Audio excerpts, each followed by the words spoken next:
Ողջույն։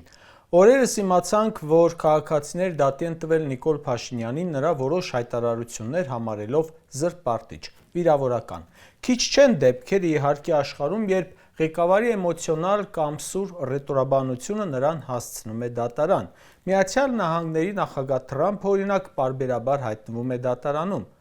Գրող և լրագրող Քերոլը Թրամփին դատի տվեց զրպարտության համար այն բանից հետո, երբ վերջինս իրեն անվանեց սուտասան։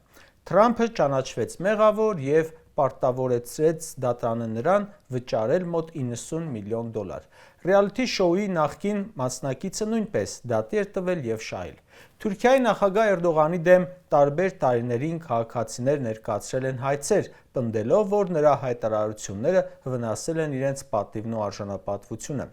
Արգենտինայի նախագահ դառնալուց հետո Խավիեր Միլեյն է զրպարտության և վիրավորանքի համար ներկայանում դատարան, շատ հաճախ։ Փաշինյանը բացառություն չէ, բայց շատ ակտիվ է։ Նրան բազմիցս են դատի տվել վիրավորանքի և զրպարտության համար։ Արտահայտությունների համար, թե ՔՊ-ն ստացել է 100% օրգանիկ քվե, իսկ մյուս քաղաքական ուժերը ստացել են 100%-ով ընտրակաշառքով քվե, քաղաքացի Լուսինե Ավագյանը և Բագրատ Սրբազանը դատի են տվել, պահանջելով ներողություն խնդրել և փոխհատուցում վճարել։ Պետության ղեկավարի պաշտոնը ենթադրում է ոչ միայն լայն լիազորություններ, այլև բարձր պատասխանատվություն յուրաքանչյուր հրապարակային խոսքի համար։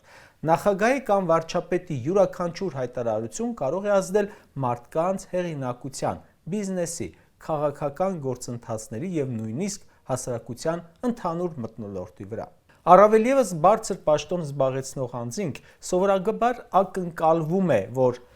կխոսեն փաստերի հիման վրա, կխուսափեն չափածուցված մեղադրանքներից և կհարգեն յուրաքանչյուր մարդու պատիվը և արժանապատվությունը։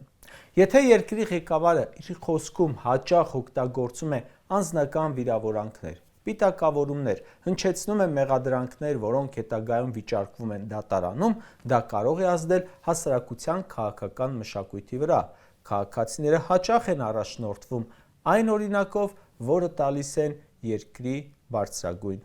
պաշտոնյաները։ Երբ երկրի ղեկավարի դեմ զրպարտության հայցերը հասնում են տասնյակների, դա ցույց է տալիս թե տվյալ անձի քաղաքական դիմանկարը, թե երկրի պետական ինստիտուտների վիճակը։ Դա խոսում է ներքին զսպաշապիկների բացակայության և խոսքի պատասխանատվությունը չգիտակցելու մասին։ Հարցի մյուս կողմը արդեն դատարանների նկատմամբ հանրային վստահությունն է։ Կարևոր է, թե ինչպիսին են դատարանների վերջնական որոշումները, որքան հաճախ են հաստատում զրպարտության կամ վիրավորանքի փաստը, երբ առնչվում է պետության ղեկավարին։ Դատարանները ունեն արդյոք բավարար անկախություն նման հայցեր ընդունելու, քննելու, նույնիսկ երկրի ղեկավարին մեղավոր ճանաչելու համար։ Այստեղ է, որ մենք իսկապես ունենք խնդիր։ Այդ մարդը ասել է. դատավորները վնգստում են, հետո շրջափակել է դատարանների դռները։ Հիմա էլ դատարաններին համարում է կաշառակեր, կոռումպացված։ Բայց այս բոլոր դեպքերում չենք գտնի դատավոր, որ ըմբոստացել է։ Մի դատավոր ենք ունեցել, որ Նիկոլի ասացին, թե կա տենց մի դատավոր, որ իմ ասածը չանի, ասել է, այդ դատավորը ես եմ։ Քաղաքացին ըմբոստացել է ու դատի է տվել իրեն վիրավորելու համար։ Դատավորները կուլ են տվել վիրավորանքը, քաղաքացին չէ, դատավորները այո։ Լռությունը համաձայնության նշան է։ Թե վախեցել են խոսել ու ԲԴԽ-ն դադարեցնի լիազորությունները, թեպետ ԲԴԽ-ին էլ է վիրավորել Նիկոլը։ Ում նկատի ուներ, երբ ասում էր կոռուպցիոներ դատավորներ, բնականաբար նրանց, ովքեր իր սրտին հաճելի որոշումներ չեն կայացնում, ու դրանով նա կոչ է անում փաստորեն կայացնել իր ուզած վճիռները, թիրախում չհայտնվելու համար։ Ու այսօր Նիկոլի զրպարտության հայցերը գնում են դատարաններ, որոնց անվանում է կոռուպցիոներ կաշառակեր։ Մենք խոսեցինք դեպքերի մասին, երբ երկրի ղեկավարին դատի են տվել քաղաքացիները, բայց կան նաև դեպքեր, երբ դատական համակարգն է դատի տվել երկրի ղեկավարին իր հասցեին վիրավորանքների զրպարտության համար։ Իհարկե ոչ Հայաստանում։ Թուրքիայում օրինակ Էրդողանի կոշտ հայտարարություններից հետո դատավորների եւ դատախազների մասնագիտական միավորումները բազմիցս դիմել են դատարաններ կամ այլ իրավական միջոցների, պնդելով, որ նախագահի խոսքերը վիրավորում եւ վարկաբեկում են ամբողջ դատական իշխանությանը։ Կամ 2020-ին Բոլիվիայում մի շարք դատավորներ դատի տվեցին նախագահին իրենց պատիվն ու հեղինակությունը վնասելու հայցով։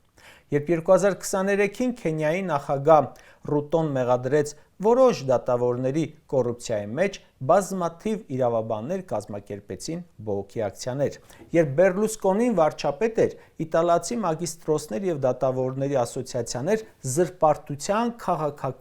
քաղաքացիական հայցեր են ներկայացրել նրա դեմ, քանի որ դատավորներին եւ դատախազներին հաճախ անվանում էր քաղաքականացված կոմունիստներ եւ անգամ հոգեպես անհավասարակշիռ։ Բրազիլիայի նախագահ Բոլսոնարոյի դեմ են հայցեր ներկայացվել ժամանակին։ Մեր դատավորների նման չեն ասել, դա մեզ չի կաշկանդում, մեզ նկատի չուներ։ Իսկ Մեքսիկայում դատավորների պատիվը նախագահից պաշտպանեց Գերագույն դատարանի նախագահը, իսկ դատավորները դուրս եկան փողոց եւ զանգվածային գործադուլներ սկսեցին կառավարության դեմ։ Պատճառը էլի զրպարտություններ դատավորների հասցեին։ Հիմա հələ պատկերացրեք Նիկոլի դատավորներին վիրավորող ելույթներից հետո Սահմանադրական դատարանի նախագահ Դիլանյանը բռնի Վլադիմիր Վարդանյանի ու Սեդա Սաֆարյանի ձեռքը եւ դուրս գան փողոց։ Երբ ԱՄՆ նախագահ Դոնալդ Թրամփը իր որոշումները կասեցրած դատավորներին անվանում էր կողմնակալ, սարսափելի կամ Օբամայի դատավոր, Միացյալ Նահանգների Գերագույն դատարանի նախագահը հանդես եկավ բացառիկ հայտարարությամբ։ Նույնը Իսրայելում կատարվեց Նեթանյահուի դեմ։ Այսինքն, այլ երկրներում լինում են հայցեր, պատասխան հայտարարություններ ասոցիացիաների, փաստաբանների, դատավորների, բարձրագույն դատարանի, ընդհանուր մասնագիտական դաշտի կողմից։ Որ երկրի ղեկավարը դատավորներին անվանի կոռուպցիոներ ու կաշառակեր եւ արձագանք չստանա այդ դաշտից, դա տարօրինակ է, ինչը որ կատարվեց Հայաստանում։ Այո, դատավորներն ավանդաբար խուսափում են անհատական քաղաքացիական հայցեր ներկայացնելուց երկրի ղեկավարների դեմ, որպեսզի չներքաշվեն քաղաքական բանավեճերի մեջ։ Այդ իսկ պատճառով առավել հաճախ գործադիրի ղեկավարի զրպարտության դեմ իրավական գործընթաց սկսում են դատավորների արմիությունները, բարձրագույն դատական խորհուրդները, բարձր դատարանները ցույց տալու համար, որ թիրախավորվել է ողջ ինստիտուտը, այլ ոչ թե մեկ անհատ։ Մեզ մոտ չկա դա, ու մեզ մոտ կա խորը հիասթափություն դատական համակարգի նկատմամբ, այն ամեն օր վիրավորող SMS-ով կամ հրապարակային որոշումներ պարտադրողի նկատմամբ։ Այդ դրա համար էլ Նիկոլի դեմ հայցերը, երբ որ վիրավորել է ողջ ընդդիմադիր ընտրազանգվածին, նրա դեմ հայցերը մի քանի տասնյակ են, ոչ թե հազարներ։